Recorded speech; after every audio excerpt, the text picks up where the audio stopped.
अमेरिकी defence ministry pentagon के सामने आई जानकारी ने वॉशिंगटन के डिफेंस हलकों में हलचल पैदा कर दी है। रिपोर्ट के मुताबिक अमेरिकी यूरोपियन कमांड के कमांडर जनरल एलेक्सिस ग्रिनकेविच ने वार्निंग दी है कि अमेरिकी नेवी ताकत इस वक्त कई महाज पर बटी हुई है। ईरान के साथ कशीदगी, खलीजी ममालिक में मौजूदगी, समंदरी रास्तों की निगरानी और मुआविन ममालिक की हिफाजत, इन तमाम जिम्मेदारियों ने अमेरिकी नेवी पर दबाव बढ़ा दिया है। अमेरिका के पास दुनिया की सबसे हाईटेक नेवी जरूर है, लेकिन हर जंग एक कीमत मांगती है और ईरान के साथ टकराव ने अमेरिकी हथियारों के जखीरे पर असर डाला है। जैसे कई इलाकों में एक साथ तैनाती, जंगी जहाज़ों की महदूद तादाद, लंबे ऑपरेशन से मेंटेनेंस का दबाव, मिसाइल डिफेंस सिस्टम पर बढ़ता इस्तेमाल।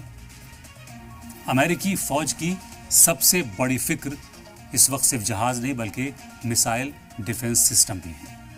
रिपोर्ट के मुताबिक ईरान के मिसाइल हमलों को रोकने के लिए अमेरिका ने बड़ी तादाद में एडवांस इंटरसेप्टर मिसाइलों का इस्तेमाल किया, जिनमें SM-3 missile system, SM-6 interceptor, patriot air defence system, third missile defence system अहम है। ये वो हथियार हैं जो दुश्मन की बैलिस्टिक मिसाइलों को हवा में ही तबाह करने के लिए इस्तेमाल किए जाते हैं। लेकिन लगातार इस्तेमाल के बाद इन हथियारों के स्टॉक पर दबाव बढ़ गया है। ऐसे में सबसे बड़ा सवाल यह है कि इजराइल या अमेरिका, ट्रंप अब किसे तरजीह देंगे।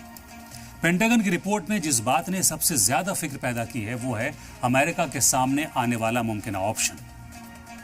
रिपोर्ट में वार्निंग दी गई है कि अगर हालात लंबे वक्त तक जारी रहे और एक्स्ट्रा नेवल शिप्स मुहैया नहीं हुए तो अमेरिका को अपनी तरजीह तय करनी पड़ सकती है। यानी अगर एक साथ कई जगह बैलिस्टिक मिसाइल हमले होते हैं तो अमेरिकी फौज को फैसला करना पड़ सकता है कि क्या वो इजराइल की सिक्योरिटी के लिए ज्यादा वसाइल लगाए या फिर अमेरिकी होमलैंड और यूरोप में मौजूद अपने सिक्योरिटी मफाद को तरजीह दे। ये सवाल अमेरिका की खारजा पॉलिसी और फौजी हिकमत अमली यानी स्ट्रेटेजी के लिए बड़ा इम्तिहान बन सकता है। ट्रंप एडमिनिस्ट्रेशन लगातार ईरान पर दबाव बनाने की कोशिश करता रहा है। ट्रंप की पॉलिसी रही है कि अमेरिका अपनी ताकत दिखाकर मुखालिफिन को पीछे हटने पर मजबूर करे, लेकिन अब फौजी ताकत की हकीकत एक अलग तस्वीर पेश कर रही है। एक तरफ अमेरिका अपने साथी इजराइल को सिक्योरिटी देने का वादा करता है, दूसरी तरफ उसे अपने फौजियों, अपने ठिकानों की भी हिफाजत करनी है। यही वो दोराहा है जहां ट्रंप इंतजामिया के सामने सबसे बड़ा चैलेंज खड़ा हो गया है।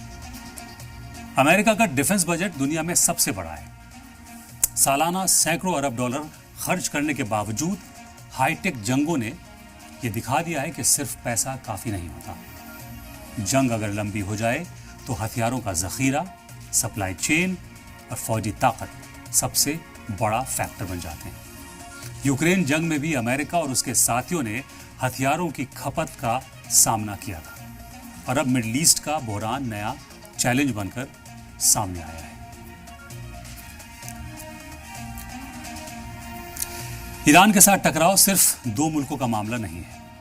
इसका असर पूरे मिडिल ईस्ट, तेल बाजार, समंदरी रास्तों और ग्लोबल सिक्योरिटी पर पड़ रहा है।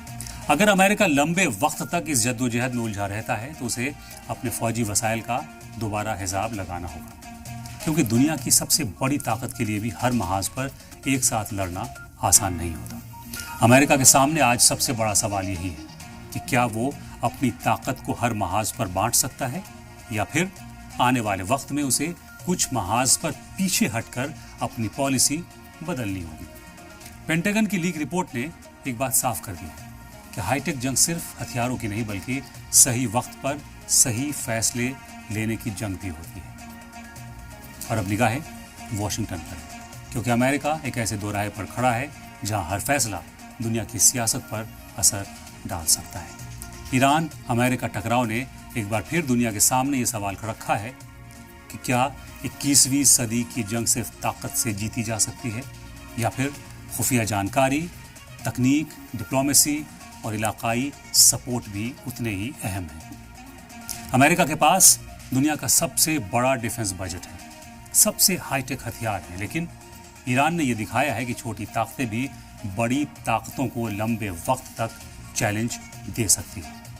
یہی وجہ ہے کہ ایران محاذ پر امریکہ کی ہر کارروائی اب صرف ایک فوجی آپریشن نہیں بلکہ اس کی گلوبل طاقت اور رسوخ کا امتحان بن چکی ہے۔